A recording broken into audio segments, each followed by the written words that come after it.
मैं हिमाचल का विपक्ष का नेता था, वो मेरे प्रभारी बन गए।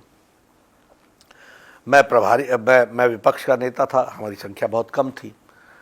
तो जब उन्होंने प्रभारी बने तो उन्होंने मुझसे पूछा, विपक्ष के नेता हो, क्या क्या करते हो? तो मैंने बताया ऐसे ऐसे ये सारी चीज़ें करता हूँ और विधानसभा में सारे विषयों को रखता हूँ। तो उन्होंने मुझसे पूछा कि तुम्हारे पास ये जो विषय आते हैं इसकी व्यवस्था क्या है?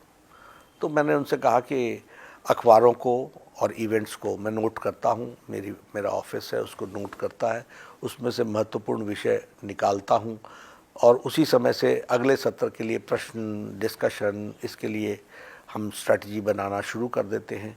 फिर अपने लोगों में उसको बांटते हैं और कुछ विषय मैं उठाऊंगा, कुछ महत्व के विषय हमारे साथी उठाएंगे, इस तरीके से वो करते हैं।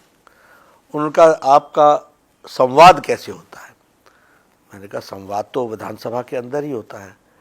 तो कहा इससे काम नहीं चलेगा, आप एक काम करो, आप विपक्ष के नेता हैं, आप पूरे प्रदेश में सूचना दे करके पब्लिकली कि विपक्ष का नेता इतने बजे इस सर्किट हाउस में दिन भर लोगों की ग्रीवेंसेस को सुनेगा और 2 दिन लगाओ, रात्रि रुको, कार्यकर्ताओं से मिलो, सबसे बातचीत करो। मैंने कहा ठीक है जी। तो ध्यान में आया कि कितने कितने इश्यूज सामने आए, किसानों के इश्यूज आए, सर्विस करने वालों के इश्यूज आए, सिक्योरिटी का इशू आया,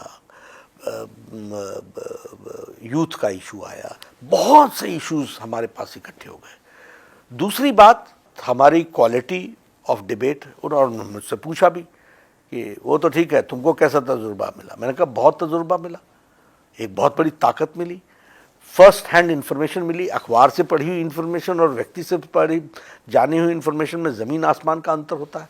रेगुलर कांटेक्ट पॉइंट बन गया, उनको हम कुछ भी बोलना हो तो हमको।